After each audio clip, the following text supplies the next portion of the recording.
Picture this: a single, silent force beneath our feet, so powerful it could split mountains in half, reroute mighty rivers, and even decide the fate of entire civilizations.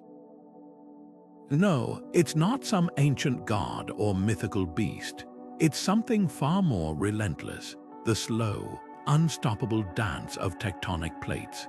These colossal slabs of Earth's crust don't just shape our planet's surface. They've been the invisible architects of human history, quietly steering the course of trade, war, and cultural exchange for thousands of years. And yet, most of us never stop to think about how these geological shifts changed everything, from the spices in our kitchens to the languages we speak today. Think about the Silk Road, that legendary network of trade routes connecting east and west. It wasn't just merchants and explorers who carved that path, it was the very land itself. When tectonic activity lifted the Tibetan Plateau, it created a natural barrier that forced traders into narrow mountain passes, shaping the flow of goods, ideas, and even religions. Or consider the Mediterranean, once the bustling heart of ancient commerce. When shifting plates caused earthquakes and altered coastlines, entire ports vanished underwater, while new ones rose from the ruins. These weren't just random disasters, they were Earth's way of redrawing the map, often with devastating consequences for the empires that relied on these trade lifelines. But here's the most fascinating part. Even as tectonic shifts destroyed, they also built. New land bridges opened doors to unexplored territories, while submerged coastlines forced innovation in shipbuilding and navigation. The rise and fall of civilizations weren't just about human ambition, they were about the ground literally moving beneath our feet. So today, we're going on a journey deep into Earth's restless past, uncovering how these hidden geological forces shaped the ancient trade world in ways you've never imagined. From buried cities to redirected rivers, the story of tectonic shifts isn't just about rocks and magma. It's about the fragile, extraordinary connection between our planet's heartbeat and the destiny of humankind. And trust me, by the end, you'll never look at a map the same way again. One of the most striking examples of tectonic forces rewriting trade history lies along the Nile River, a lifeline that has nourished civilizations for millennia. But here's something few realize: the Nile's famous delta, the fertile gateway to the Mediterranean, wasn't always where it is today. Over centuries, the African and Arabian plates have been pulling apart, causing the land to sink and tilt ever so slightly. This slow-motion drama forced the Nile to abandon its old channels, shifting trade ports and agricultural hubs like pieces on a chessboard. Imagine being a merchant in ancient Memphis, watching as the river's course crept eastward, stranding your once bustling harbor while new cities like Alexandria rose to dominance. This wasn't just a change in geography, it was a seismic shift in power, wealth, and cultural influence. Then there's the Aegean Sea, where volcanic eruptions and earthquakes didn't just disrupt trade, they created it. When Thera exploded around 1600 BC, the catastrophe wiped out entire Minoan settlements, but it also reshaped coastlines, revealing sheltered bays perfect for harbors. Phoenician traders, masters of adaptation, seized these new inlets, turning disaster into opportunity. Their ships, laden with Tyrian purple dye and Lebanese cedar, darted between freshly formed islands, weaving a trade network that would stretch from Gibraltar to the Levant. It's a reminder that for ancient merchants, tectonic chaos wasn't just a hazard. It was a catalyst, constantly redrawing the map of opportunity. But perhaps no place illustrates this dance between geology and commerce better than the Hindu Kush. When the Indian plate collided with Eurasia, it didn't just create the Himalayas, it forged the high altitude passes that became the Silk Road's backbone. These narrow, treacherous routes were the only way to bypass the impassable peaks, funneling caravans of silk, spices, and ideas through choke points like the Khyber Pass. Control these gates, and you control the wealth of continents. Yet even these mighty corridors weren't permanent. Landslides triggered by tectonic tremors could seal a pass for generations, forcing traders to seek new paths through uncharted valleys. Every quake was a roll of the dice, capable of enriching one kingdom while starving another. What's truly humbling is realizing how little control these ancient empires had over their own destinies. A river changes course, a mountain pass collapses, and suddenly the balance of power tips. The rise of Rome, the twilight of Persia, the golden age of the Khmer, all were shaped in part by the silent grinding of plates beneath their feet. Today, we bulldoze mountains and divert rivers, but for our ancestors, trade was a conversation with the earth itself, one where the ground always had the last word. While the Silk Road gets all the glory, another ancient trade artery once pulsed with just as much life, the Incense Road. Stretching from southern Arabia to the Mediterranean, this route wasn't just about spices and perfumes. It was a lifeline for empires, feeding the insatiable demand for frankincense and myrrh in temples from Rome to Babylon. But unlike the Silk Road's gradual decline, the Incense Road met a far more dramatic fate, one dictated not by politics or war, but by the earth itself. Deep beneath the Arabian Peninsula, tectonic forces were at work. As the Arabian plate ground northward, it didn't just trigger earthquakes, it silently strangled the very lifeblood of the Incense Road, water. Oases that had sustained caravans for centuries began vanishing as underground aquifers shifted or collapsed. Towns like Yubar, once a glittering Atlantis of the sands, found their wells running dry, their bustling markets abandoned to the dunes. Imagine being a merchant arriving at what was once a thriving pit stop, only to find cracked earth and silence, your camel's hooves kicking up dust where water once flowed. This wasn't just a bad season, it was the land itself turning against human ambition. The death knell came when plate movements altered entire watersheds, redirecting rare desert rivers away from critical trade hubs. The Kingdom of Saba, famed for its towering dams and lush terraces, watched as its agricultural heartland withered. No water meant no frankincense trees, no food for caravan crews, and no reason for traders to stop.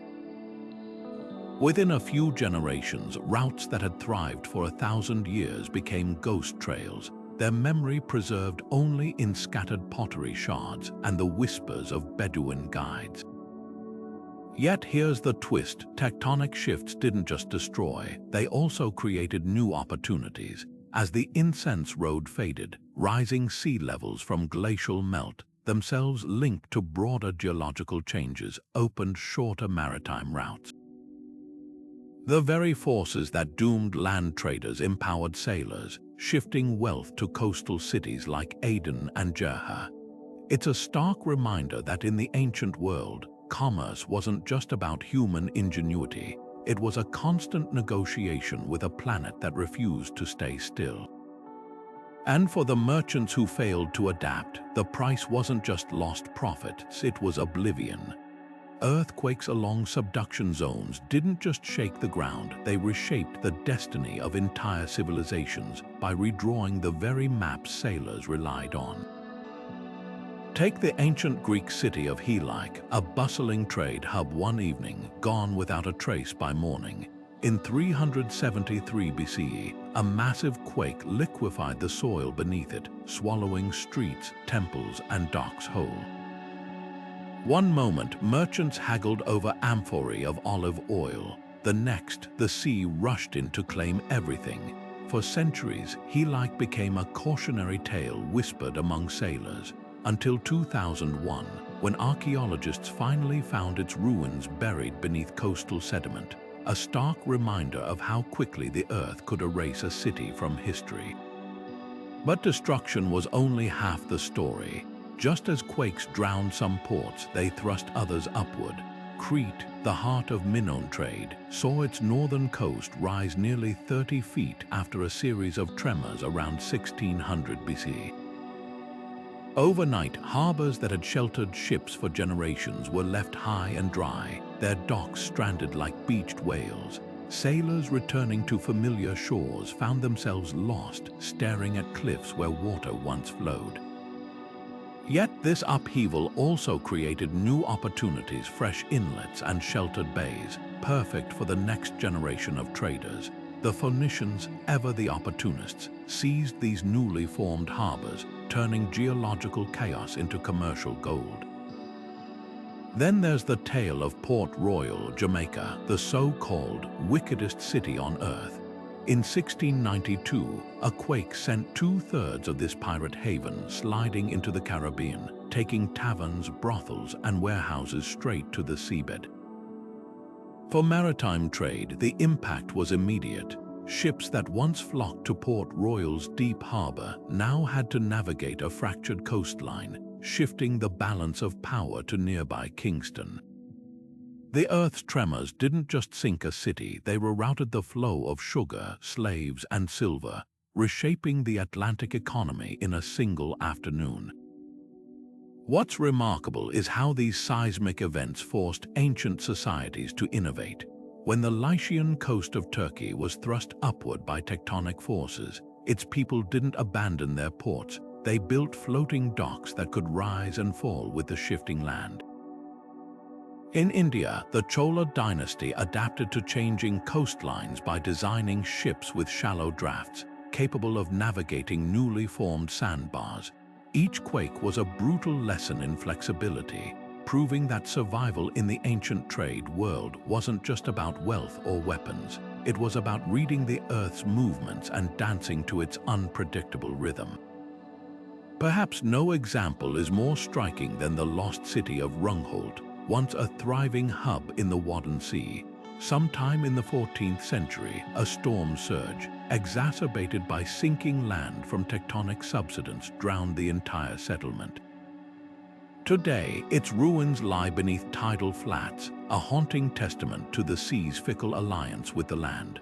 For traders, the message was clear. The ground beneath your feet was never truly solid, and the most successful empires were those that learned to sail on the waves of change. Volcanoes wielded a double-edged sword in the ancient world, one side bringing devastation, the other unexpected bounty. Take the cataclysmic eruption of Thera around 1600 BC, a blast so powerful it reshaped the Mediterranean's trade landscape overnight. Ash clouds blotted out the sun for weeks, choking shipping lanes and burying Minoan ports under layers of pumice. Ships that once carried Cretan pottery and saffron to Egypt now found their routes obstructed by floating debris, their crews navigating a haunted sea where familiar coastlines had vanished.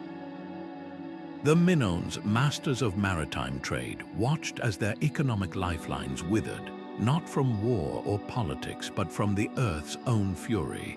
Yet beneath the chaos, something remarkable was taking root.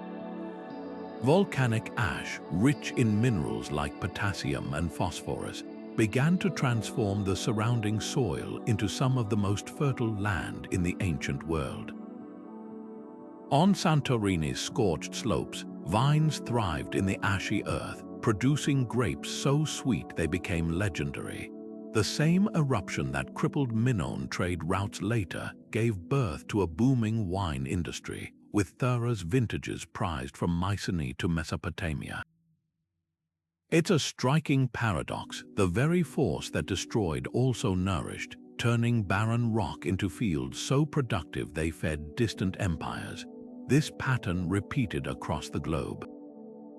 In Java, the explosive eruptions of Mount Merapi left valleys smothered in nutrient-dense ash, allowing rice paddies to flourish where forests once stood. By the 1st century CE, these fertile plains were exporting surplus harvests to China and India, their grains filling the bellies of sailors and sultans alike. Even the notorious eruption of Mount Vesuvius in 79 CE, which buried Pompeii, had an unexpected silver lining. Within decades, the region's vineyards were producing wines so robust that Roman merchants traded them as far as Britain, turning disaster into a commodity. But volcanoes didn't just alter trade through destruction or fertility.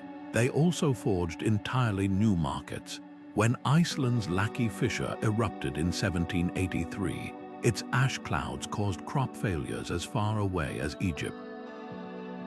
Desperate for grain, European traders turned to North America, accelerating transatlantic trade routes that would dominate the next century.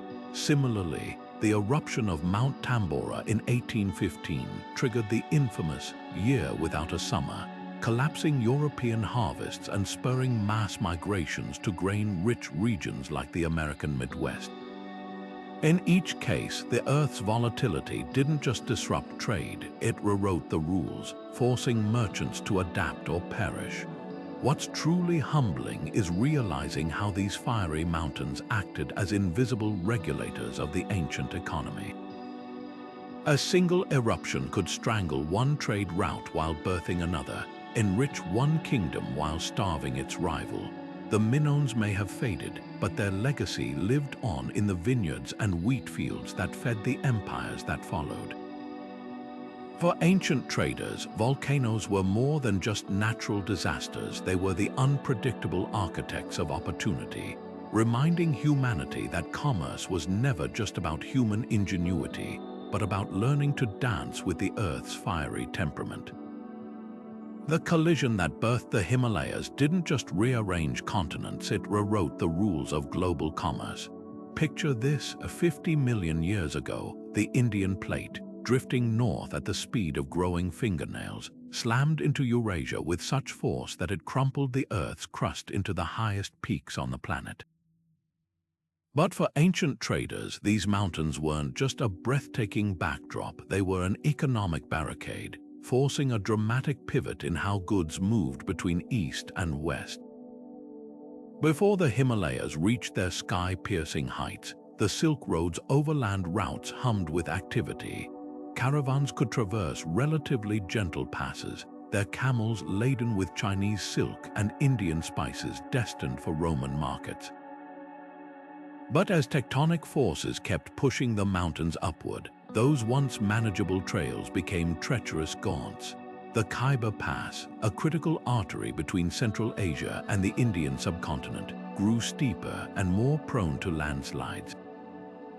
Merchants who'd once made the journey in weeks now faced months of delays, their pack animals struggling through thinning air and sudden rockfalls. The cost of overland transport skyrocketed, and with it, the price of goods, silk that once flowed freely, now arrived in Rome at prices only emperors could afford. This tectonic squeeze didn't just inconvenience traders, it birthed an entire maritime revolution. Faced with crumbling land routes, merchants turned their gaze seaward. The Indian Ocean, once a secondary option, became a superhighway. Ports like Gujarat in India and Muscat in Oman flourished as hubs for spices and gems, their docks teeming with ships bound for Egypt and beyond. The monsoon winds, predictable as clockwork, allowed sailors to traverse vast distances with unprecedented efficiency. A single dhow loaded with pepper could now sail from Kerala to the Red Sea in a fraction of the time it took a caravan to cross the mountains, and with far less risk of bandits or avalanches. Yet the Himalayas' impact went deeper than rerouting trade, it reshaped cultures. Isolated by the towering peaks, South Asia developed distinct traditions, languages, and technologies, while Central Asia became a crossroads of Mongol, Persian, and Chinese influences. The mountains didn't just divide geography, they forged divergent destinies. Even today, the legacy of that ancient collision lingers. Modern highways and tunnels attempt to conquer the passes that baffled ancient merchants, but the Earth hasn't finished shifting. The Himalayas still rise at a rate of 5 millimeters per year, a silent reminder that the forces that shaped our past are still writing our future. The narrow strip of land we now call the Suez Isthmus wasn't always a barrier between seas. It was once the world's most volatile revolving door. Rewind 12 million years, and the Mediterranean and Red Sea were locked in a slow-motion tango, their connection flickering open and shut like a celestial spigot. Tectonic forces along the Afro-Arabian Rift would pull the land apart, allowing seawater to rush in, only to have shifting plates or falling sea levels slam it shut again. This wasn't just geological moodiness, it was a cycle that dictated which empires thrived and which withered, long before the first dredging machine ever touched sand. Ancient Egyptians knew something we've only recently confirmed. The Suez Corridor has flooded before. Temple inscriptions from the reign of Pharaoh Senusret III describe a great green path stretching eastward, a waterway that allowed his ships to bypass the Sinai's treacherous overland routes. Modern core samples tell the same story. Layers of marine sediment sandwiched between desert rock prove the isthmus has been submerged multiple times.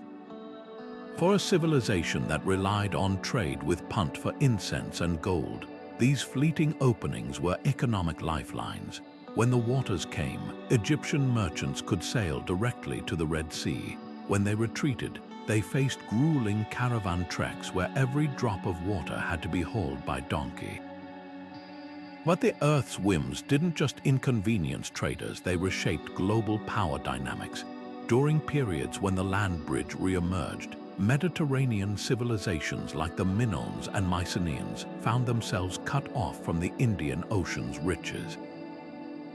The workaround, a desperate overland portage system where ships were dismantled, dragged across 50 miles of desert on log rollers, then reassembled to continue their voyage.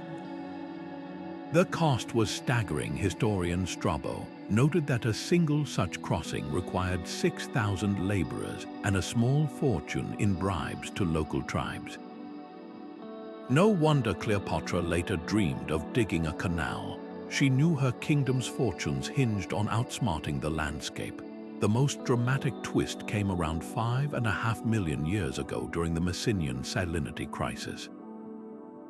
As tectonic shifts sealed the Strait of Gibraltar, the Mediterranean began evaporating, leaving the Suez Isthmus high and dry. Salt flats stretched where waves once rolled, and the Nile carved canyons thousands of feet deep into the exposed seabed. For trade, it was a catastrophe. Without the Mediterranean's gentle basin, maritime networks collapsed into isolated pockets. Then, in a geological heartbeat, the Gibraltar Dam burst, refilling the Mediterranean in what might have been the most spectacular waterfall in Earth's history. The floodwaters surged back through the Suez Corridor too, briefly reconnecting the seas before the land rose once more. Fast forward to modern times, and we're still grappling with this legacy. When engineers finally blasted through the isthmus in 1869, they weren't just conquering geography, they were overriding millions of years of planetary indecision. Even now, the ground hasn't settled. GPS measurements show the Arabian plate pulling away from Africa at nearly 2 centimeters per year. The canal that changed global trade is, in geological terms, just a temporary fix, a human-made stitch in a crustal wound that's still tearing open. One day, the Earth may reopen the Suez on its own terms, rendering our docks and dredges obsolete. Until then, every container ship passing through that desert-cut channel is sailing atop an ancient battleground, one where the real architects were never pharaohs or engineers, but the restless plates beneath their feet. Africa's Great Rift isn't just a crack in the earth, it's a treasure chest that reshaped the ancient world. Picture this, as tectonic forces slowly tore the continent apart over millions of years. They didn't just create valleys and lakes. They exposed veins of copper, seams of gold, and pockets of gemstones that would become the stuff of legend. The same geological upheaval that split mountains also gifted humanity with riches, turning East Africa into a magnet for traders from as far away as Rome and India. One of the most striking examples lies in the copper belts of modern-day Zambia and Congo. These vast deposits weren't just lying near the surface, they were thrust upward by the rift's relentless pull, making them accessible to ancient miners with nothing more than stone tools and fire. By 2000 BC, copper from these hills was being smelted into ingots and traded across the continent, reaching Egypt's royal workshops and fueling the Bronze Age. The irony is delicious. The same forces that were literally breaking Africa apart also gave its people the raw materials to build empires. But it wasn't just metals that made the rift a trader's paradise. The same tectonic drama created something even more precious: microclimates. As the Earth stretched and fractured, it sculpted deep valleys with unique rainfall patterns, perfect for growing spices that grew nowhere else. The highlands around Ethiopia's rift became the only place on Earth where true frankincense trees thrived. Their aromatic resin so coveted that Egyptian pharaohs burned it daily in temple rituals.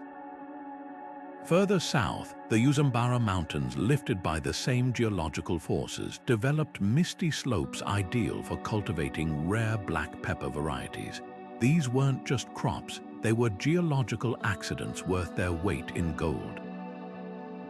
The real game changer, though, was how the rift's topography funneled trade. Its sheer cliffs and escarpments created natural highways, narrow passes where caravans had no choice but to converge. Swahili city-states like Kilwa and Mombasa rose to power by controlling these choke points, taxing every ounce of copper and every sack of cinnamon that moved through.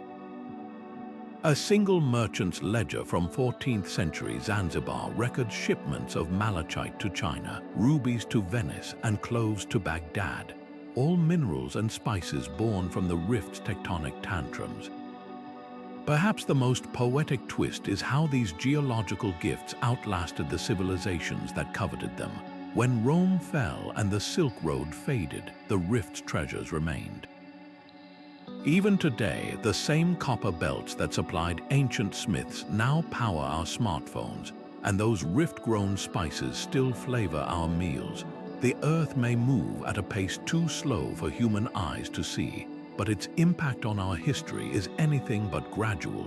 It's written in every golden artifact, every fragrant marketplace, and every trade route that once pulsed with life. Plato's tale of Atlantis sinking beneath the waves might sound like pure myth, but the Mediterranean hides ghostly evidence that his story could have roots in geological truth. Off the coast of modern-day Spain, submerged ruins of ancient settlements rest hundreds of feet below the surface, their crumbling walls telling a story of land that vanished without warning. These weren't just random villages, they were vital trade hubs perched on islands that once bridged continents.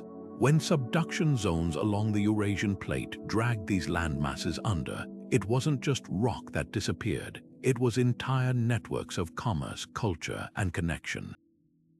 Take Spottlebank, a sunken island near the Strait of Gibraltar. 11,000 years ago, this was dry land, possibly the Pillars of Hercules referenced in ancient texts. Its high ground offered a perfect pit stop for Bronze Age traders moving between the Atlantic and Mediterranean.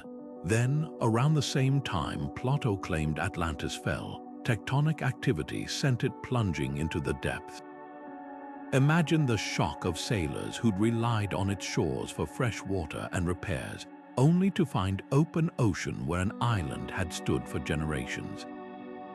The loss forced traders into longer, riskier routes, reshaping the flow of goods from British tin to Egyptian gold. But the Mediterranean's disappearing acts didn't stop there. Beneath the Aegean Sea, sonar scans reveal the outline of a landmass called Doggerland, once linking Greece to Anatolia. This wasn't just a land bridge, it hosted ports bustling with Minoan and Mycenaean merchants, their ships carrying saffron, obsidian, and amber. When earthquakes shattered the region around 1600 BC, the land fragmented into today's scattered islands, stranding settlements underwater. The survivors didn't just lose homes, they lost their place in the trade web. Overnight, cities like Akrotiri on Santorini went from central hubs to isolated outposts, their influence crumbling as surely as their docks. The most haunting example lies off the coast of Sicily, where the island of Ferdinandia briefly emerged in 1831 after a volcanic eruption only to vanish again beneath the waves. For 6 months, European powers actually fought over this speck of land, knowing its strategic value for controlling Mediterranean trade. Its disappearance left diplomats red-faced, but it mirrored a pattern as old as human commerce: the earth giveth, and the earth taketh away. What's striking is how civilizations adapted or didn't. The Phoenicians, masters of maritime innovation, pivoted to building deeper-hulled ships capable of longer voyages between surviving ports. Others, like the Tartessians of southern Spain, clung to drowned trade routes and faded into legend. The lesson written in these submerged stones is clear. In the ancient world, prosperity wasn't just about what you traded, but how quickly you could rewrite your map when the ground literally dropped from beneath you. Long before the Silk Road or the Incense route, Earth's first trade network was being sketched by forces far older than humanity, the fractures of a dying supercontinent. When Pangaea began splitting apart 200 million years ago, it didn't just separate landmasses, it carved the invisible highways that would later guide camels, ships, and container trucks. Those ancient cracks in the planet's crust didn't vanish, they fossilized into the very paths our global economy still follows today.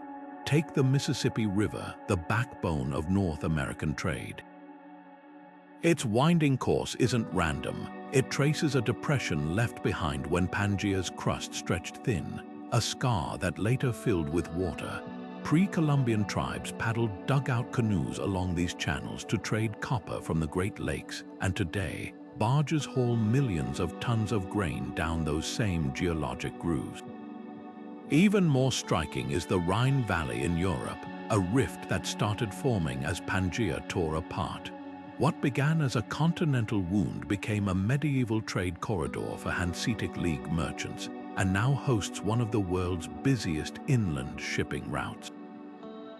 The rocks remember, even when we don't, but rivers are just the beginning. The Red Sea, a gash between Africa and Arabia, began as a hairline fracture in Pangaea's final days.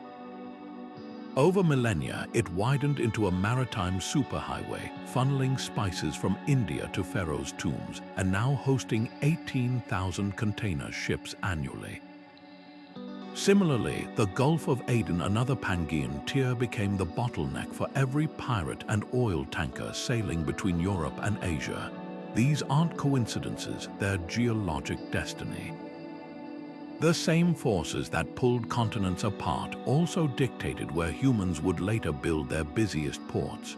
Perhaps no place illustrates this hidden inheritance better than the Deccan Traps in India.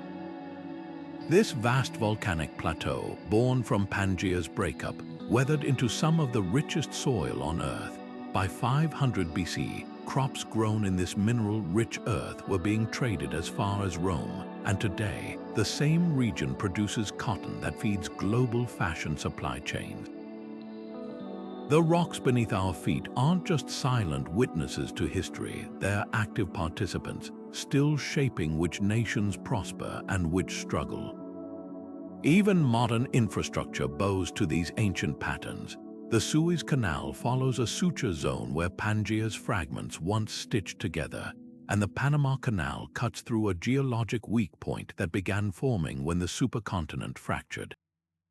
Engineers might think they're conquering geography, but in truth, they're just following blueprints drawn by plate tectonics millions of years before humans existed. The ghost of Pangaea lingers in every shipping lane, every pipeline route, every railroad laid along a glacial valley that itself followed a far older rift. So the next time you see a cargo ship gliding down the Yangtze or a train snaking through the Alps, remember you're watching the latest chapter in a story that began when dinosaurs still roamed a single, unbroken land.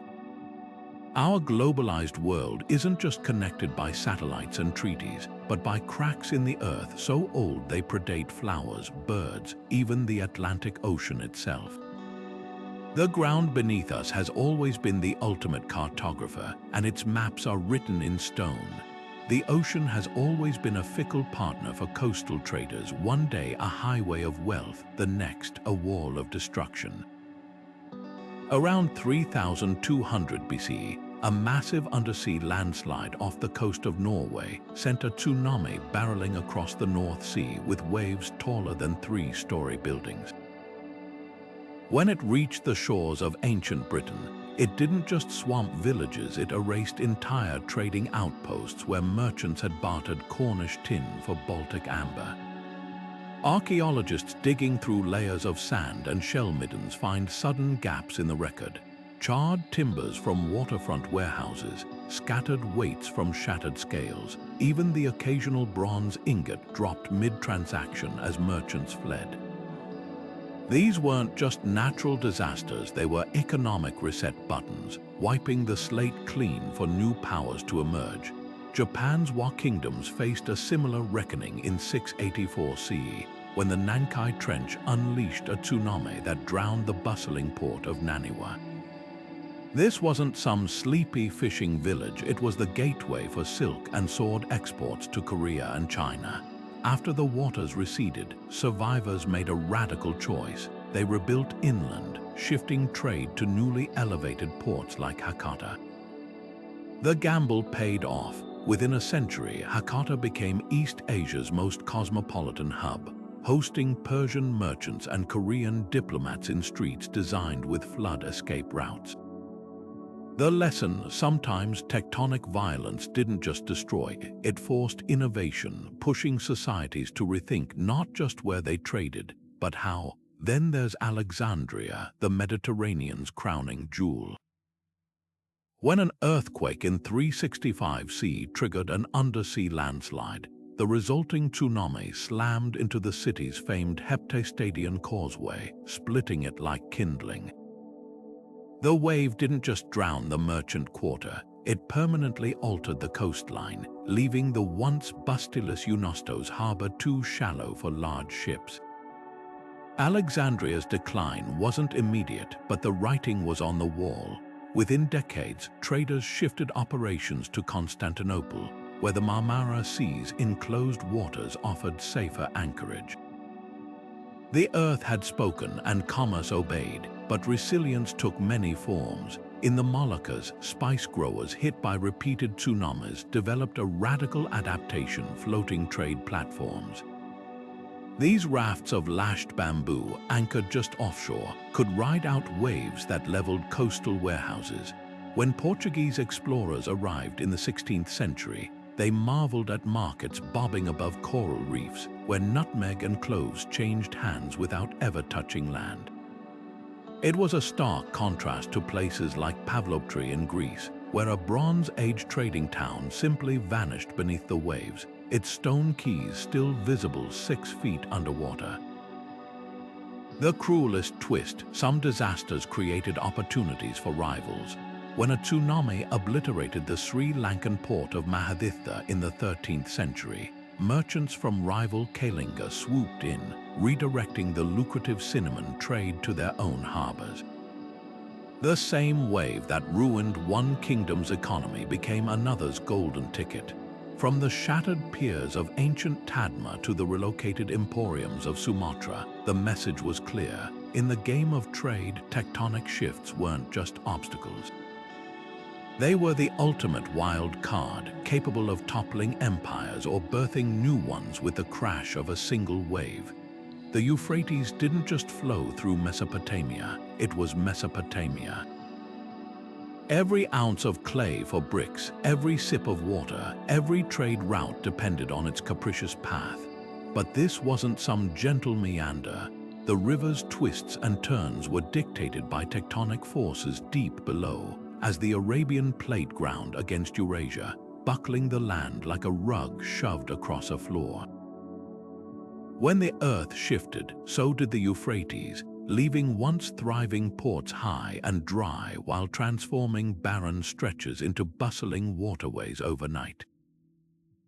Take the city of jewel of the Sumerian world. Around 2000 BC, its docks teemed with ships carrying lapis lazuli from Afghanistan and cedar from Lebanon. Then, without warning, the river began migrating westward, abandoning its channel near the city walls. Within decades, merchants found themselves hauling goods overland to reach the new watercourse, adding costly delays and tariffs. The city's rulers responded with one of history's first major engineering feats, a 7-mile-long canal dug by conscripted laborers, an artificial lifeline to reconnect to the trade network. But the Earth wasn't done. When tectonic activity later dammed the canal with sediment, even this Herculean effort couldn't stop Earth's slow decline into a backwater. Meanwhile, upstream, the river's new path gifted unexpected power to Babylon.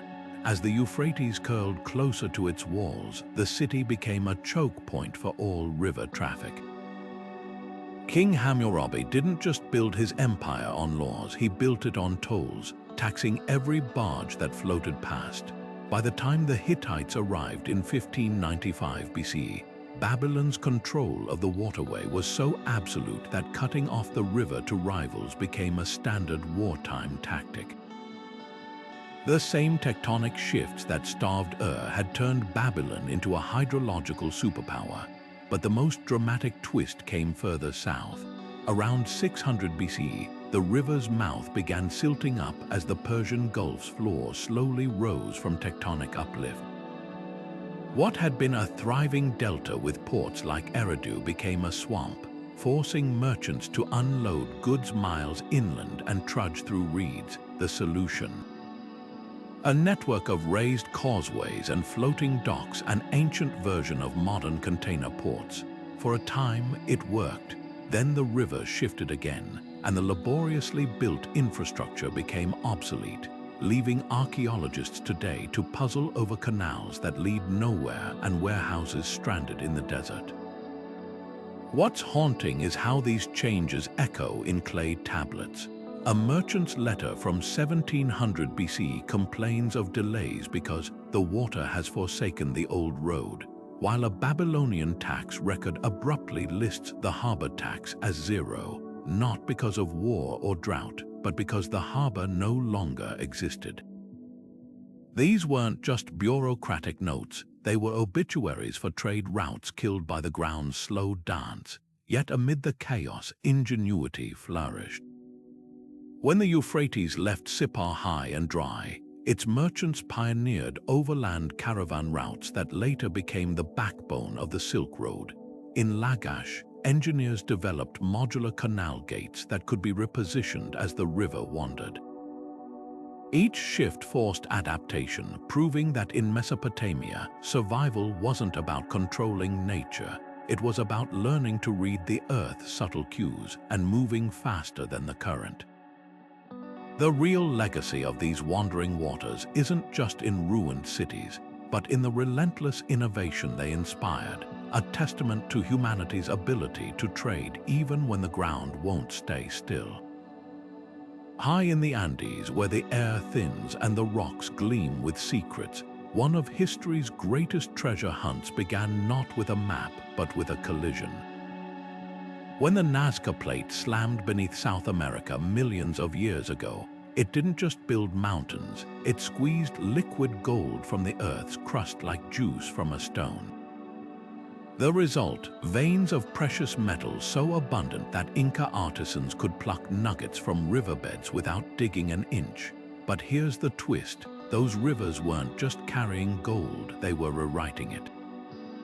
Glaciers grinding down the peaks acted as nature's smelters, pulverizing quartz veins and releasing pure gold flakes into icy meltwater. By the time these streams reached lower valleys, They'd strewn their riches across sandbars like breadcrumbs, creating what miners called free gold, ready for the taking, no tools required. This geological lottery didn't just enrich the Inca, it reshaped global trade. When Spanish chroniclers described Cusco's temples sheathed in gold, they weren't exaggerating. The Coricancha's walls literally glittered, its garden sculptures so lifelike that when sunlight hit, they seemed to breathe. But that wealth wasn't just for show. Inca rulers used gold dust as a diplomatic currency, sending it down the Cuhapac-Ñan road system to secure alliances from Ecuador to Chile. The same rivers that gifted them treasure also became liquid highways, with balsa rafts ferrying golden offerings to coastal ports, where Mach and Chimu traders waited to exchange them for spondylus shells from warm northern waters. Yet the Andes' real magic was how it turned destruction into bounty. Earthquakes frequent along these clashing plates did more than rattle temples. They fractured new gold veins with every tremor, while landslides flushed fresh deposits into streams. Inca engineers even learned to read the land's tantrums, building suspension bridges that swayed safely during quakes and terraces that resisted erosion. Their greatest innovation, a workforce system where farmers mined gold seasonally, following the meltwater's ebb and flow like a harvest schedule, the cruel irony. The very forces that created this wealth also hid its scale. When Spanish conquistadors demanded the Incas' gold, they couldn't comprehend a system where metal flowed like water, literally replenished each rainy season. They melted down artworks by the ton, never grasping that the true treasure wasn't in statues, but in the living mountains that kept giving.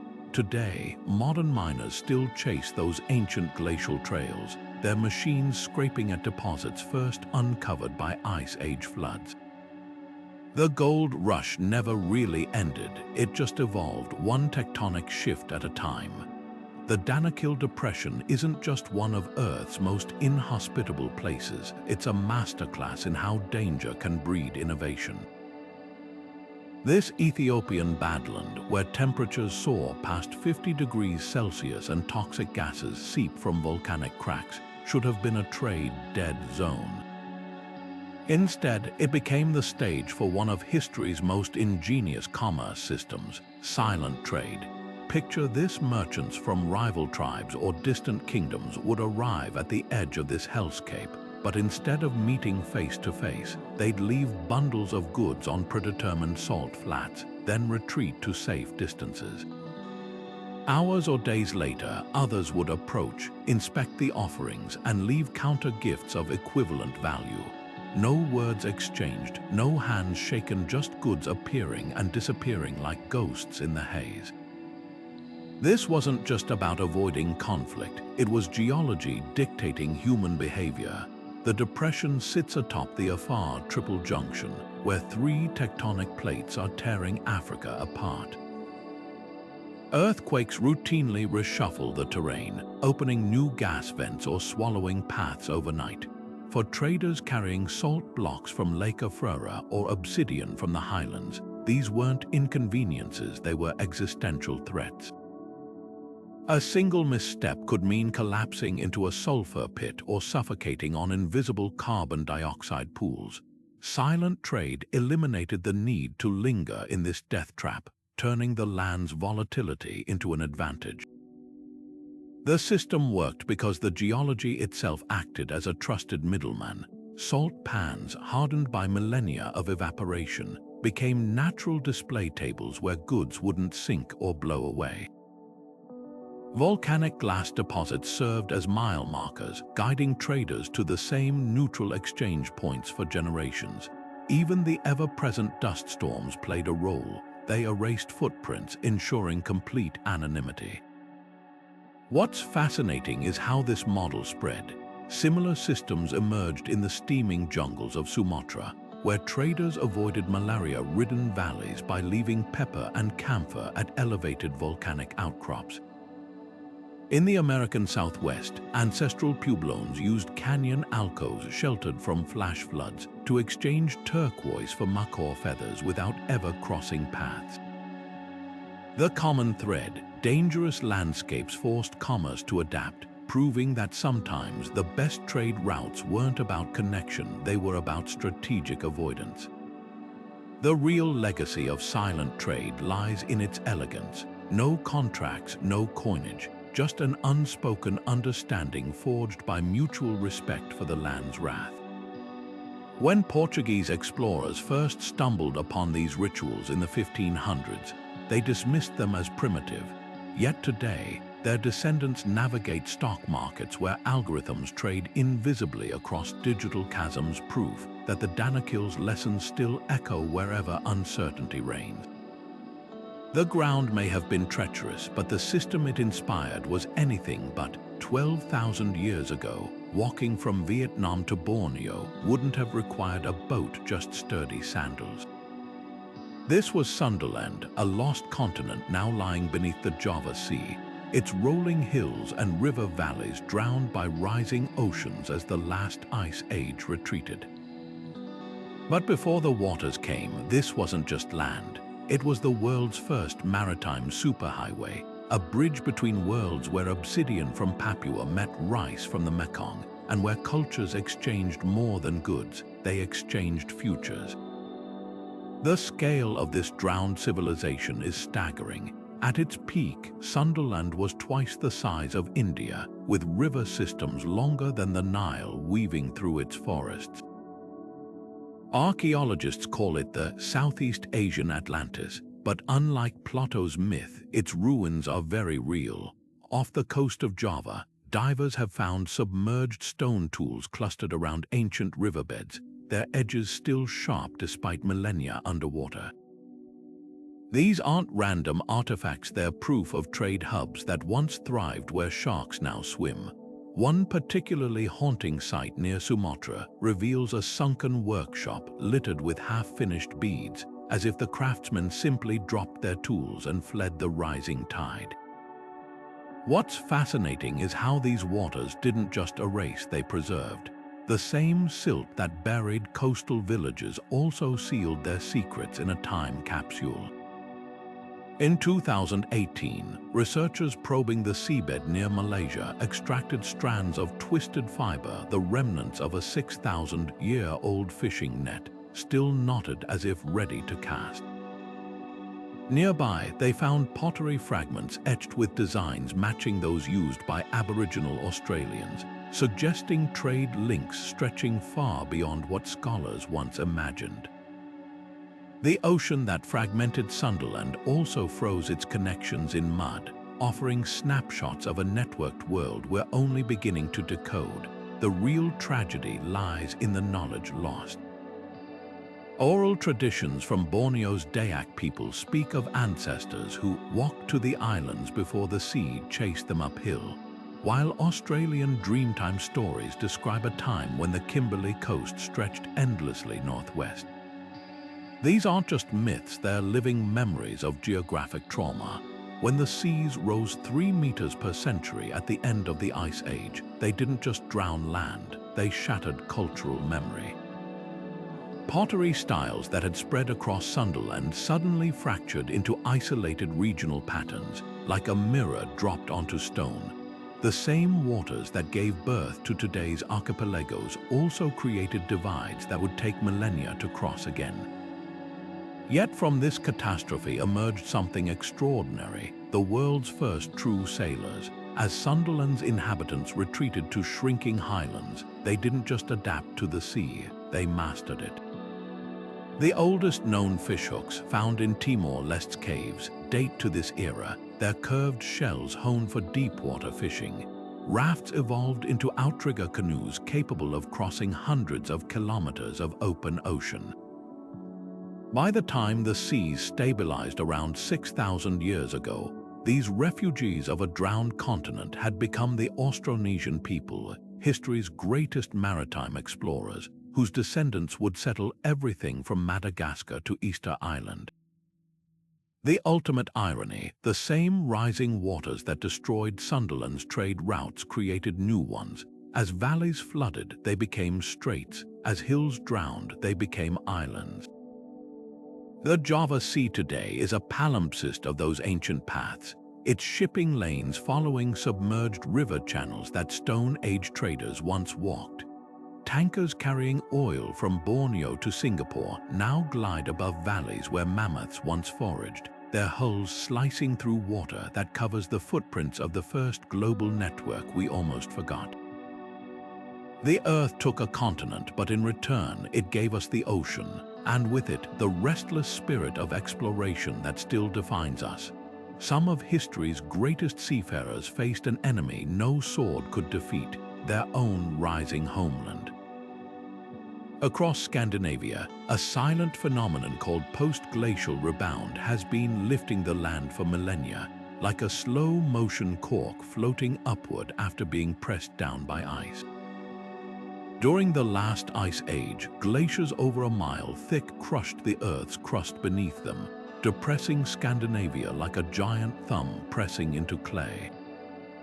But when those ice sheets melted, the land began springing back, at a rate of nearly a centimeter per year in some places. For Viking traders, this wasn't just geology, it was an existential crisis playing out in real time. Take the bustling port of Birka, Sweden's answer to Constantinople in its heyday. In the 9th century, its docks buzzed with merchants haggling over Russian furs and Arabic silver. Yet within 300 years, Birka was abandoned, its harbors left high and dry as the land rose. Ships that once tied up at its wharves now found themselves stranded hundreds of feet inland, their hulls rotting in what had become meadows. Archaeologists have found anchors buried in farm fields, silent witnesses to a time when the sea retreated faster than humans could adapt. But the Vikings weren't ones to surrender to nature. As old ports became useless, they pioneered a radical solution: mobile harbors. Along Norway's coast, they built floating dock systems that could be extended seaward as the land rose, like a treadmill perpetually chasing the water's edge. In Denmark, they dug canals to reconnect inland settlements to the ever-receding shoreline, turning entire fjords into adjustable trade routes. The most ingenious adaptation might have been in Hedeby, where they constructed a series of lock gates to compensate for the changing water levels, an early example of hydraulic engineering born from pure necessity. Meanwhile, on the opposite side of Europe, Venice faced the mirror image of this problem. While Scandinavia rose, the Adriatic's floor was being tugged downward as the African plate subducted beneath it. For the Venetians, this meant watching their city sink centimeter by centimeter into the very lagoon that gave it life. Their response, a masterclass in architectural defiance. They drove millions of wooden piles through soft silt into firmer clay below, creating a stable foundation for marble palaces that seemed to float on water. When those piles weren't enough, they began diverting rivers to reduce erosion, and even pumped groundwater back into aquifers to slow the sinking, a medieval version of modern geoengineering. The contrast between these two adaptations speaks volumes. The Vikings, ever the pragmatists, chose to follow the retreating sea, their entire economy fluid enough to roll with the land's movements. The Venetians, trapped by their lagoon's unique ecology, doubled down on permanence, treating each inch of subsidence as a challenge to be conquered. One culture embraced mobility, the other monumental resilience, yet both civilizations shared an unshakable truth: their fates were tied to forces far beyond human control. A Viking merchant might wake to find his dock suddenly too shallow for cargo ships, just as a Venetian glassblower could return from a journey to find his workshop steps lapped by unusually high tides. These weren't just inconveniences, they were reminders that even the mightiest trading empires were guests on a planet that never stops rearranging the furniture. The legacy of these struggles lives on in unexpected ways. Modern Scandinavian ports still account for post-glacial rebound in their engineering, building docks with adjustable supports. Venice's most flood barriers, completed in 2020, are just the latest chapter in a 1,000-year battle against sinking.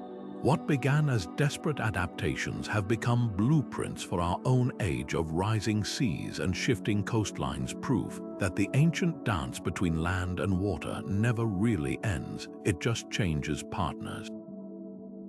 Antioch didn't just survive earthquakes, it thrived because of them. Perched atop the deadly intersection of the African and Arabian plates, this ancient metropolis turned geological chaos into cold, hard profit. While rival cities like Apamea crumbled under repeated tremors, Antioch's merchants played a high-stakes game, rebuilding faster and smarter after each disaster. The secret, a brutal economic truth: every ruined competitor meant fewer ports for caravans to choose from, forcing trade to funnel through Antioch's gates like water through a canyon. Take the Great Quake of 115 CE, which leveled entire districts of Ephesus and Pergamon. Within weeks, Antioch's markets were overflowing with redirected silks and spices, its docks crammed with ships that would have unloaded elsewhere. Local officials even slashed harbor taxes to lure more vessels, a calculated gamble that paid off handsomely. By the time Ephesus rebuilt, Antioch had stolen its best clients, weaving itself permanently into trade networks that stretched to India. It wasn't just resilience, it was ruthless opportunism, a lesson written in the city's soaring tax revenues. But surviving the shake wasn't enough. You had to master the aftermath. Antioch's engineers pioneered earthquake-resistant arches and flexible mortar mixes, while its merchants stockpiled emergency goods in underground warehouses. When the next quake hit, they weren't just ready to rebuild, they were positioned to gouge. Historical ledgers show the price of Egyptian grain tripling in Antioch within hours of a tremor, as traders capitalized on sudden shortages. Even the city's brothels adapted, relocating to sturdy stone structures, while competitors in less prepared cities saw their clientele literally collapse. The darkest twist: some disasters were downright lucrative. After the 526 CE quake killed 250,000 people across the region, Antioch's slave markets overflowed with captives from shattered households, sold by families desperate for reconstruction cash. Goldsmiths melted down temple ornaments salvaged from rubble, creating a flood of cheap bullion. The city's elites even funded disaster loans at crushing interest rates, knowing desperate rivals would pay anything to rebuild. Yet this boom always teetered on the edge of bust. In 588, the earth called Antioch's bluff. A quake so violent it diverted the Orontes River, buried the city's luck along with its streets. This time, the merchants couldn't outrun the devastation. Their carefully hoarded wealth vanished under mudslides, and trade shifted permanently to Damascus. The very forces that had enriched Antioch for centuries finally collected their debt. From Lisbon to Tangshan, history is littered with cities that gambled on fault lines and lost. But a few, like San Francisco and Tokyo, still play the game, betting that modern engineering can outwit the planet's whims. The difference: today's skyscrapers sway instead of shatter, and stock traders hedge against seismic risk with algorithms instead of grain hoards. Yet the core lesson remains in the dance between earth and commerce. There are no permanent winners, only those who ride the tremors longer than the rest. Beneath the blistering sun of the Sahara, caravans didn't just follow stars or oases, they chased ghostly white mountains rising from the dunes. These weren't mirages, but salt domes, colossal plugs of halite squeezed upward like toothpaste from Earth's crust. When tectonic forces compressed ancient seabeds, the salt within, lighter than surrounding rock, oozed skyward, creating surreal landscapes where the ground itself turned to treasure. In places like Tunisia's Chott el Djerid, these gleaming formations became the GPS markers of antiquity, guiding merchants toward fortunes carved not from gold but from crystallized seawater. The real magic of salt lay in its duality. It was both currency and lifeline.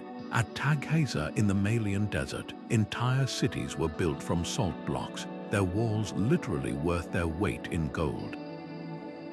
Arab geographer Ibn Battuta described 14th century traders exchanging slabs of salt for equal volumes of gold dust in Timbuktu, a practice so entrenched that the salt-gold exchange rate fluctuated like modern stocks. But this wasn't just about wealth, it was about survival. Salt preserved fish for Roman legions, cured meats for Mongol horsemen, and kept Egyptian mummies intact for millennia.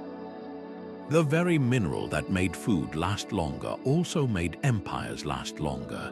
Nowhere was this more apparent than Persia's salt mines of Cheya Abad, where salt men still emerge from the earth, their hair, tools, and even last meals perfectly preserved by the mineral's antibacterial embrace. These accidental time capsules, buried by tunnel collapses over 2,000 years ago, reveal startling details: a miner's woolen hat, a walnut half-eaten, even the lice in his beard. The same salt that seasoned Persian feasts also froze moments in time, giving us snapshots of lives spent tunneling through geology itself. The hunt for white gold forged unlikely alliances. In Ethiopia's Danakil Depression, Afar tribesmen still carve salt slabs as their ancestors did, loading them onto camel trains that retrace routes older than Islam or Christianity. These caravans move like clockwork, timed to avoid the depression's murderous heat, their paths dictated by salt domes that surfaced millennia ago. It's a rhythm unchanged since the days when Phoenician traders swapped Mediterranean coral for these very slabs, their ships heavy with cargo that had begun its journey as an ancient sea's evaporated tear. Perhaps the most poetic legacy lies in language itself. The word salary comes from Roman soldiers paid in salt rations, while salad stems from vegetables seasoned with this precious mineral. From the Silk Road to the Erie Canal, civilizations rose and fell on salt taxes and trade embargoes. Wars were fought over it, cities were founded because of it, and diets were transformed by it, all because tectonic forces decided, millions of years earlier, to push a buried ocean upward until it glittered in the sun. The next time you sprinkle salt on your meal, remember, you're not just seasoning food, you're tasting the Earth's slow alchemy, one crystal at a time. Aristotle stood on the shores of what we now call the Caspian and declared it an ocean, a vast, salty expanse cut off from the Mediterranean by some great upheaval of the land. 2,000 years later, geologists would confirm his hunch, though with a twist even the philosopher couldn't foresee.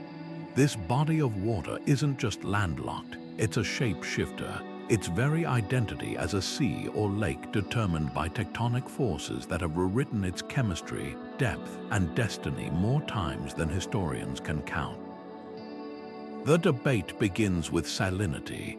When the Arabian plate collided with Eurasia, it not only built mountains, it severed the Caspian's ancient connection to the world's oceans. Left to evaporate under the Central Asian sun, the basin grew saltier than the Mediterranean, preserving fish species found nowhere else on Earth. But here's where tectonics played a cruel joke. As the Caucasus Mountains rose, they trapped freshwater rivers like the Volga, pumping the Caspian full of sweet meltwater. The result, a schizophrenic water body salty enough in its southern depths to qualify as a sea, yet fresh water at its northern edges like any humble lake. This identity crisis wasn't just academic, it dictated who ruled Eurasia's heartland. When tectonic uplift around 500 BC raised the Caspian southern basin, creating shallow shelves perfect for harbors, Persian ships dominated its trade routes, hauling sturgeon and silk to waiting Greek merchants. But by the 13th century, a drop in water levels left those same ports stranded, allowing Mongol horsemen to sweep in and control overland routes instead. The Khans didn't need ships; their ponies could ford newly exposed sandbars that had been underwater for centuries. Fast forward to the Cold War, and the Caspian's ambiguous status became a geopolitical weapon. Soviet engineers, citing its lake classification, claimed exclusive rights to drill for oil, while Western maps labeled it a sea to justify international access. Even today, the stakes couldn't be higher. Pipelines follow ancient shorelines shaped by earthquakes, while tankers must navigate channels that didn't exist 50 years ago. In 2019, a sudden 7-centimeter drop in water levels caused by subterranean shifts near the Apsheron Sill stranded dozens of cargo ships, a modern reminder that the ground still holds all the cards. The cruelest twist, the Caspian's fate now hinges on a paradox. As climate change melts Arctic glaciers, the Volga swells, temporarily refilling the basin. But beneath the surface, the Arabian plate continues its northward creep, slowly tilting the entire region like a giant bathtub. One day, the southern ports of Baku and Turkmenbashi may find themselves high and dry, while northern cities drown. For the oil barons and fishermen who depend on these waters, the real question isn't whether the Caspian is a sea or lake. It's whether humanity can outmaneuver the same forces that have rewritten this region's destiny since Aristotle dipped his finger in the water and tasted the Earth's impossible contradictions. The fjords of Norway didn't just appear overnight; they were carved with glacial patience, inch by inch over millennia, as ice sheets thicker than skyscrapers ground their way to the sea. But when the last ice age retreated, it left behind more than just breathtaking scenery. It sculpted the perfect highways for Viking traders. These deep, sheltered channels, with their steep walls and calm waters, turned into nature's answer to modern shipping lanes. A longship could glide all the way from the open ocean to mountain valleys without ever battling rough seas, its hull protected by cliffs that doubled as windbreaks. And here's the twist: those same cliffs amplified sound, allowing horn signals to carry for miles, an ancient version of maritime traffic control. Meanwhile, far to the south, the Alps were undergoing their own transformation. As glaciers melted, they exposed passes like the Brenner, a narrow corridor of rock and scree that suddenly connected the olive groves of Italy to the amber forests of the Baltic. This wasn't just a path, it was a tectonic cheat code, bypassing the Danube's winding route and slashing weeks off travel time. Roman engineers later paved it, but nature built it first, using ice as its chisel. Merchants who'd once relied on river barges now loaded mules with Tyrian purple dye and alpine salt, creating a bustling tariff economy where alpine tribes charged tolls for safe passage. The real genius of these glacial gateways was their unpredictability. Unlike rivers which follow fixed courses, ice-carved routes were full of surprises. A fjord might end abruptly at a waterfall, forcing Vikings to portage their ships, a hassle, but also an opportunity. These stopping points became natural marketplaces where furs from Sami hunters could be traded for Frankish swords. Similarly, the Brenner's altitude made it a seasonal route, snowbound in winter but bursting with life in summer, creating a rhythmic pulse of commerce synchronized with the Earth's thaw. What's often overlooked is how these routes shaped culture as much as commerce. The fjords didn't just move goods, they isolated communities, allowing unique dialects and legal traditions to flourish in their secluded valleys. Meanwhile, the Brenner became a linguistic blender where Germanic and Romance languages collided, giving birth to hybrid trade jargon.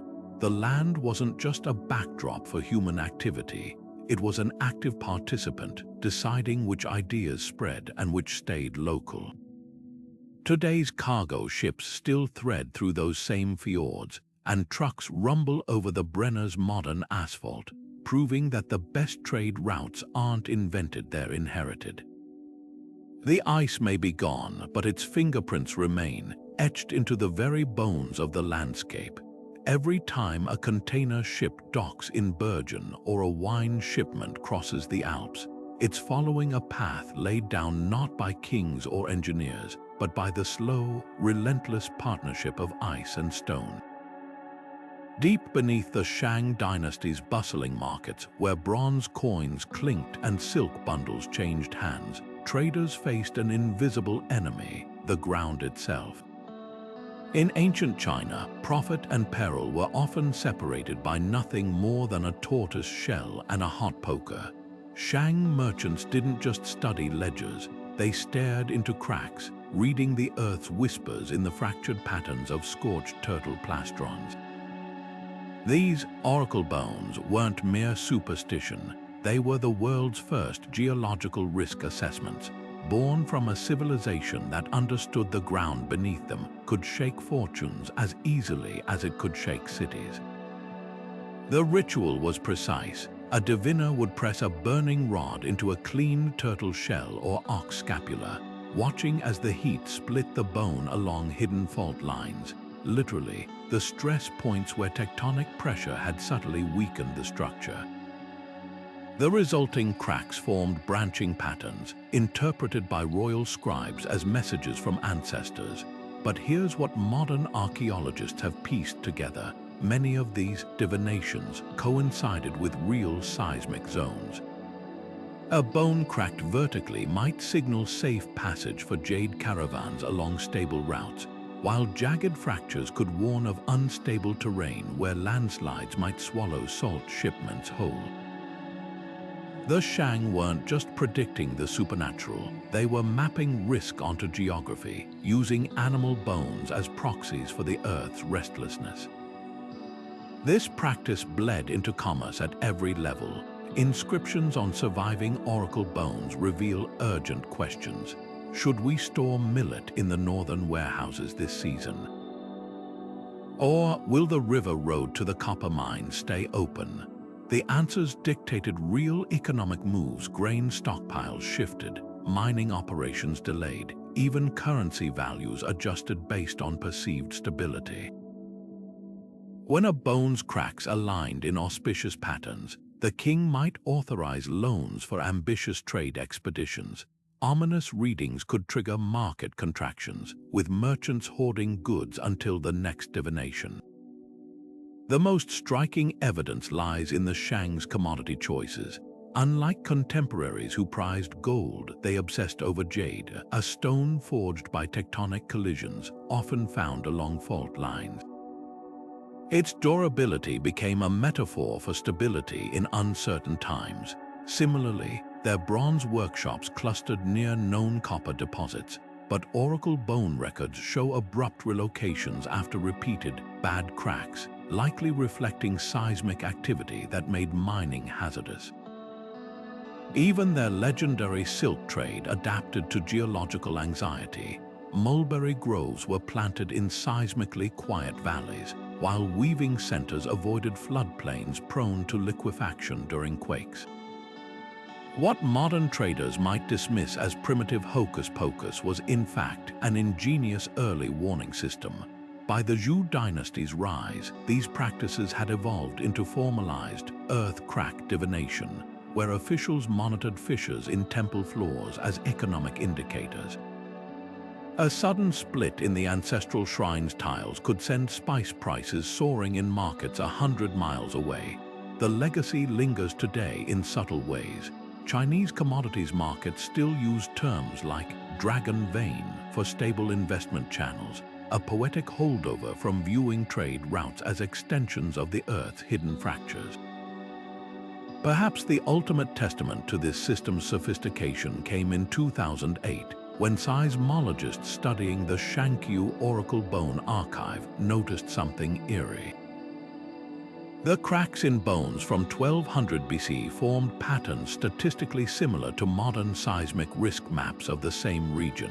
The ancients, it seems, weren't just reading the bones, they were reading the land itself, translating its tremors into a language of survival and profit.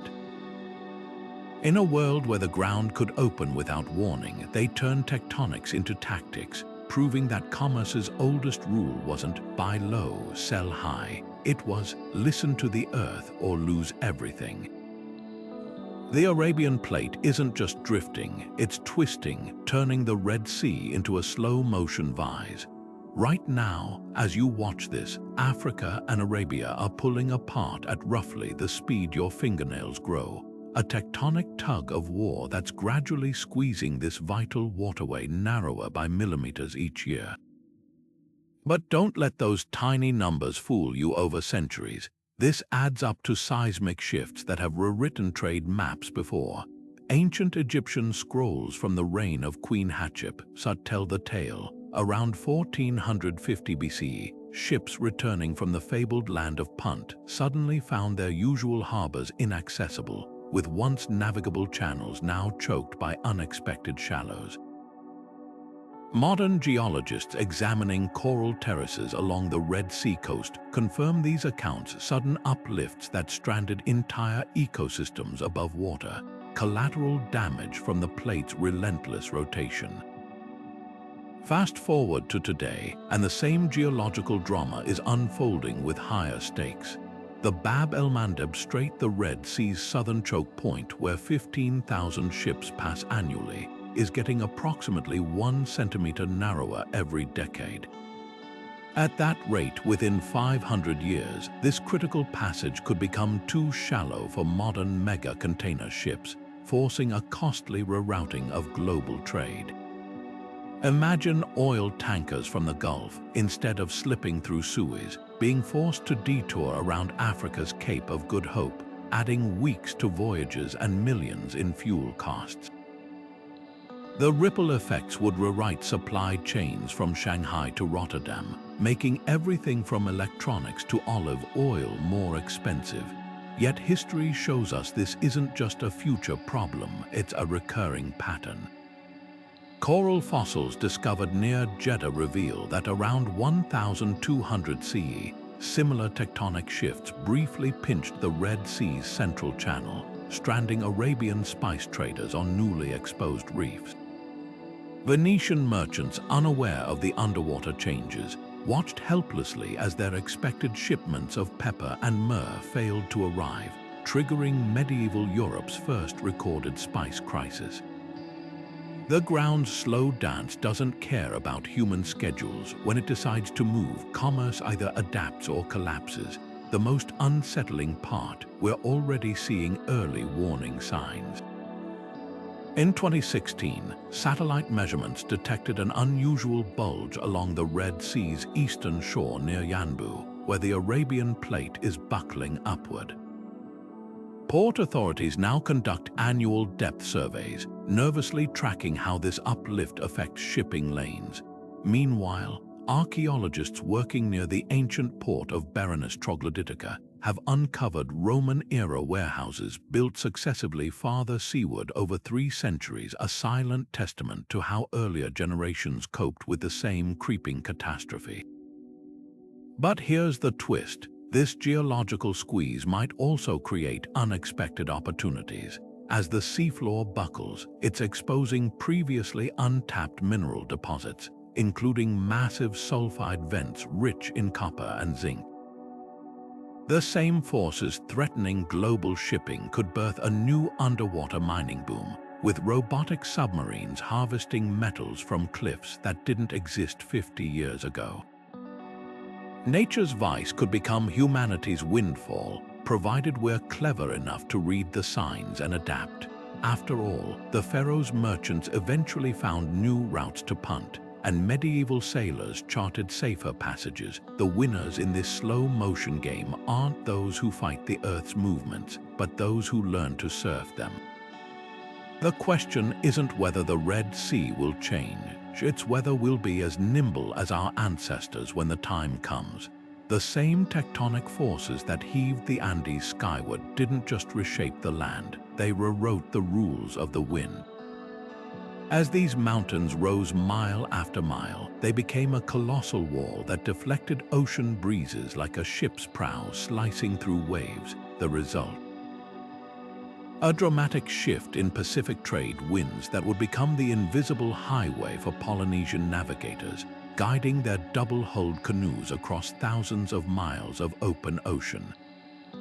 Picture this, around 1200 CE, when most European sailors still clung to coastlines, Polynesian wayfinders were riding air currents bent by mountain-building events that began millions of years earlier. The very peaks that barred passage to land travelers became unwitting allies to sea explorers, their influence stretching far beyond the horizon. This celestial collaboration between Earth and atmosphere played out in startling ways. Before the Andes reached their current height, Pacific winds meandered unpredictably, making long voyages a gamble. But as the mountains grew, they funneled air into a reliable conveyor belt, the southeast trade winds.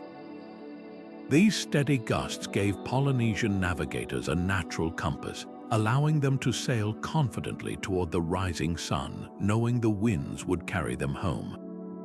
The clues were everywhere: cloud patterns stacking against mountain-induced wind shear, seabirds riding uplift currents created by distant peaks, even the swell of waves reshaped by far-off continental shelves. Every ripple in the water told a story written by geology. The proof lies in sweet potatoes. These starchy tubers, native to South America, somehow reached Polynesia centuries before Europeans crossed the Pacific. How? The answer is etched in wind maps. When Polynesians landed on South America's shores, a journey made possible by those redirected trade winds, they didn't just take home gold or pottery. They took a humble crop that would transform island agriculture. The winds that carried their canoes east also carried them back west, completing a round-trip odyssey spanning continents. It's no coincidence that the sweet potato's Polynesian name, Kumara, echoes the Quechua word Kayuma, a linguistic breadcrumb trail left by ancient exchanges between mountain and ocean peoples. But the Andes weren't the only mountains pulling atmospheric strings. The Himalayas performed a similar trick in the Indian Ocean, their towering bulk splitting jet streams to create the monsoon rhythms that Arab dhow captains relied on. Like clockwork, these seasonal winds filled sails from Zanzibar to Gujarat, turning the ocean into a timed highway where merchants could set their calendars by the skies. The difference: while the Polynesians rode winds bent by young, still-growing mountains, the monsoons were shaped by ranges so ancient their erosion fed the very river deltas where traders anchored. What's astonishing is how recently we've pieced this together. Modern climate models show that had the Andes been just a few thousand feet shorter, those critical trade winds would have remained scattered, possibly delaying Polynesian expansion for centuries. Similarly, if the Tibetan Plateau hadn't reached its tipping point height 5 million years ago, the Indian monsoons might never have developed their reliable pulse. The most intrepid explorers in history didn't just master the elements, they unknowingly surfed waves of air sculpted by continents in motion. Today's cargo ships, with their GPS and diesel engines, might seem immune to such ancient forces. But look closer. The same wind patterns that guided Polynesian canoes now fill the sails of eco-friendly freighters experimenting with wind-assisted propulsion. The circle remains unbroken. Mountains still shape the winds, and the winds still shape our journeys. The difference is that now, thanks to geology and archaeology working in tandem, we can finally see the invisible handshake between bedrock and breeze that's been guiding humanity's voyages all along. 5,000 years ago, the Sahara wasn't a sea of sand. It was a sprawling network of lakes and rivers where hippos wallowed and fishermen cast nets under the shade of acacia trees. Trade here moved by boat, not by camel, with dugout canoes ferrying copper from the Taibesti Mountains and Amazonite gemstones from what's now Chad to the Nile Valley. Then, almost imperceptibly, the water vanished, the culprit, a tectonic sneeze hundreds of miles away. As the African plate collided with Eurasia, it didn't just raise the Alps, it lifted the entire northern edge of the continent, tilting the Sahara like a giant plate and redirecting monsoon rains away from its basin. Rivers that had flowed for millennia became ghost channels, their beds hardening into the very trade routes caravans would later follow. The pivot from water to sand wasn't instant. For centuries, traders clung to shrinking oases, their routes mirroring the outlines of extinct lakes. Archaeologists have found Neolithic fishhooks in the middle of dunes and dugout canoes buried under sand near the Mauritanian coast, ghosts of a time when crossing the Sahara meant paddling rather than walking. But as the land dried, innovation kicked in.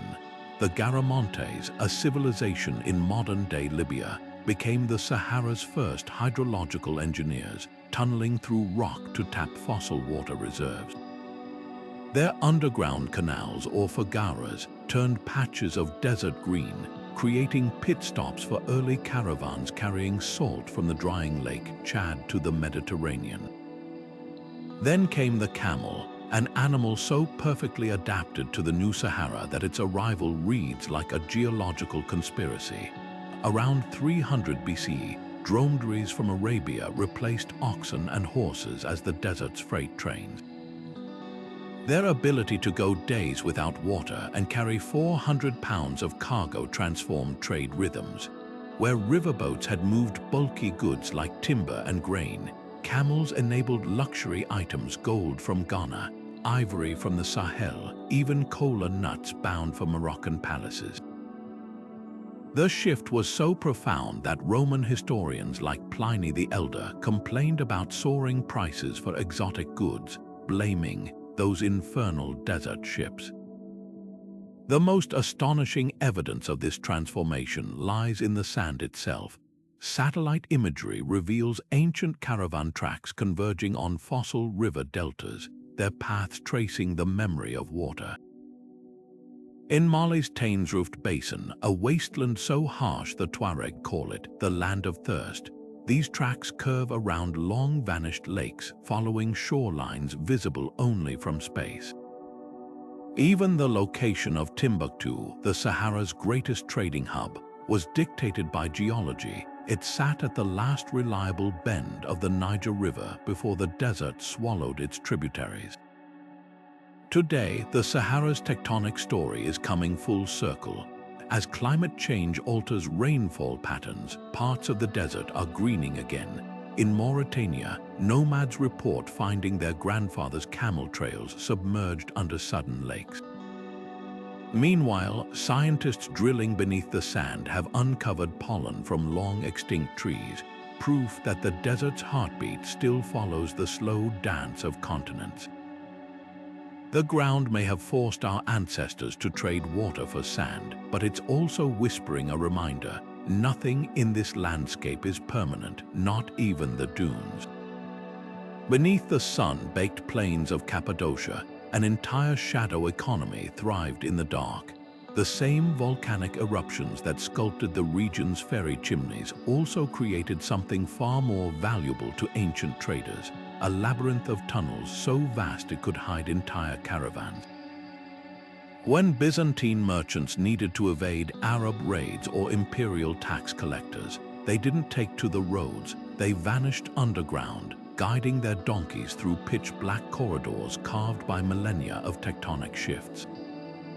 These weren't just hiding places, they were fully equipped subterranean cities, complete with ventilation shafts disguised as wells, rolling stone doors weighing half a ton, and even underground vineyards where grapes grew by lamplight. The volcanic tuff, soft enough to carve by hand, also absorbed sound perfectly, making it impossible for authorities above to hear the clink of gold changing hands in chambers 3 levels down. Half a world away, Malta's limestone catacombs tell a different but equally ingenious story. Formed when tectonic stresses fractured the island's bedrock, these natural cavities became the Mediterranean's most notorious smuggling hubs.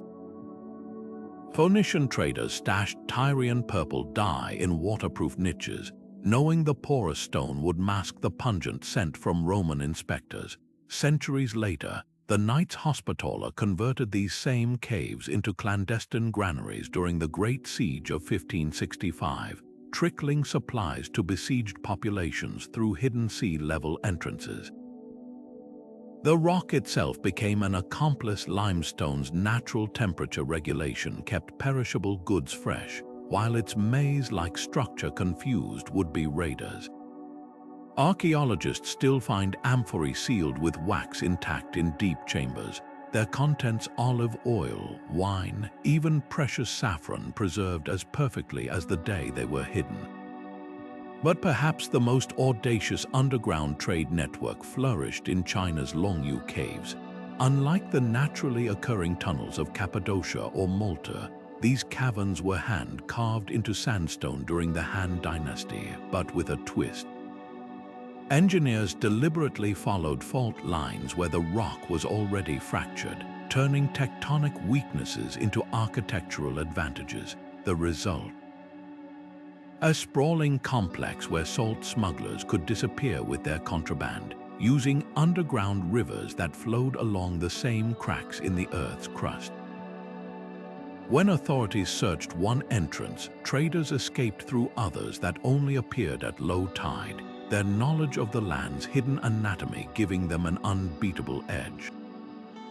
What unites these underground networks isn't just their secrecy, it's how perfectly each exploited its local geology. In Turkey's soft tuff, rebels dug emergency escape tunnels that could be expanded overnight.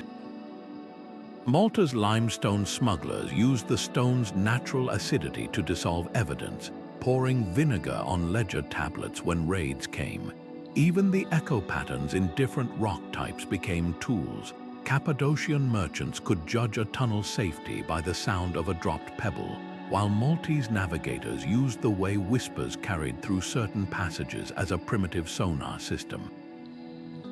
The real legacy of these subterranean economies isn't in the goods they moved, but in the blueprints they left behind. Modern urban planners study Cappadocia's airflow systems for subway designs, while military strategists still analyze Malta's hidden ports.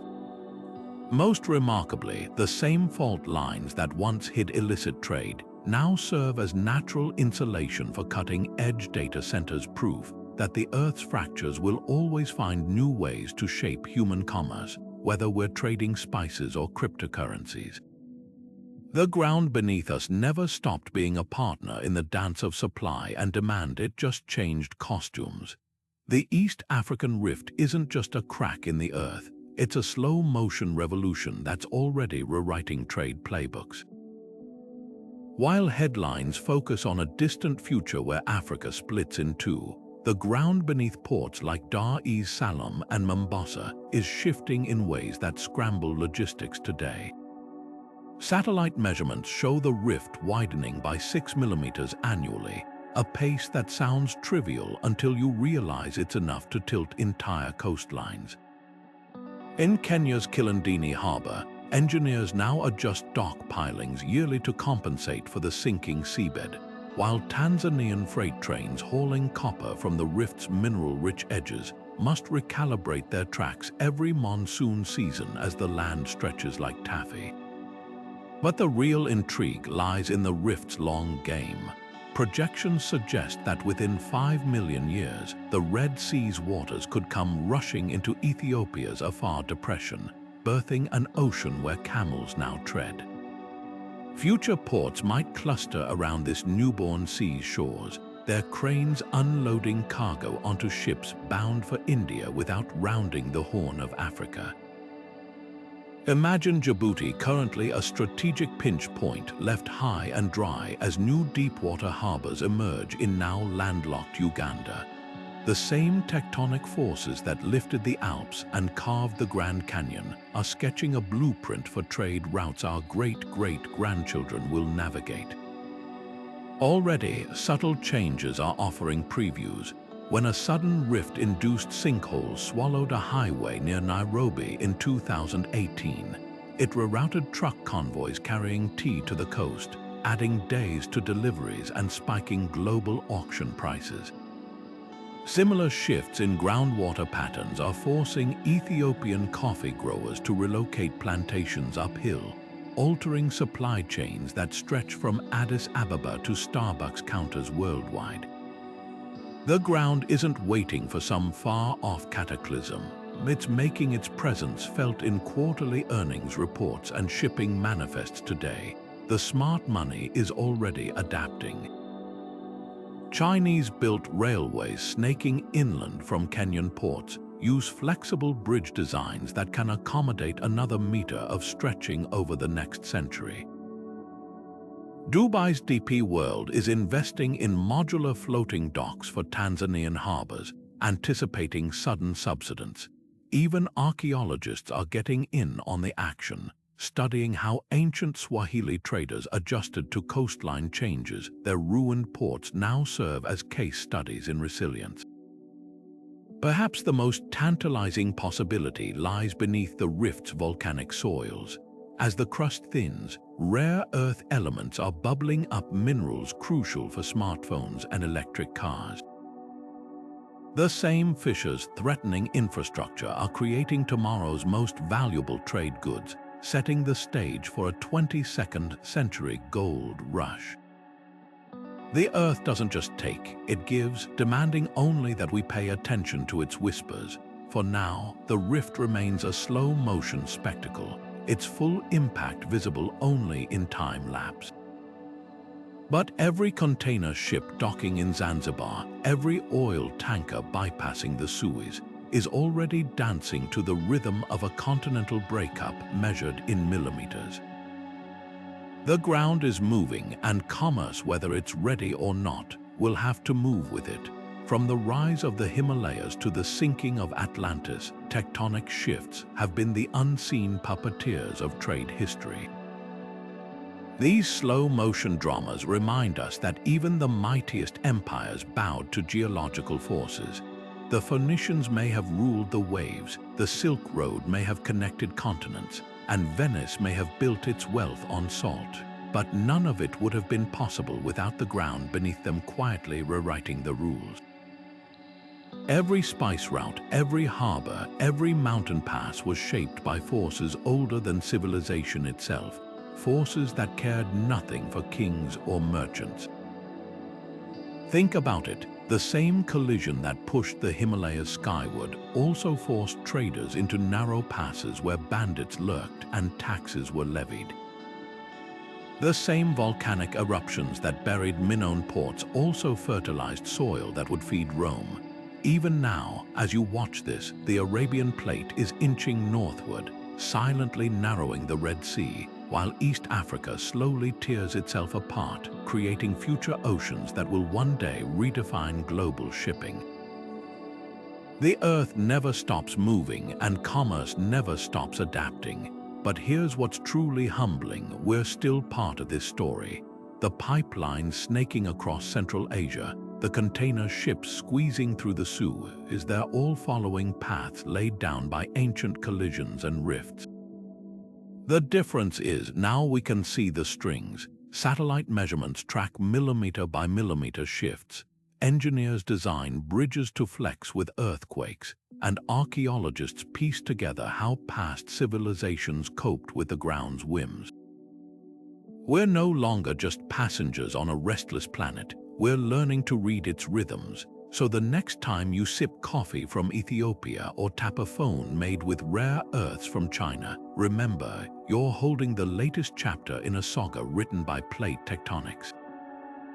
The ground beneath your feet isn't just dirt and rock. It's an active participant in every transaction, every shipment, every deal. And somewhere, right now, a new trade route is being born, not in a boardroom, but in the slow grind of continents. If you've enjoyed this journey through deep time, hit like, subscribe, and share which tectonic trade mystery fascinates you most in the comments. Maybe it's the lost ports of Sunderland, the phantom rivers of the Sahara, or the future ocean forming in Africa's rift. Whatever it is, let's keep unraveling the Earth's hidden hand in human history, one shift at a time.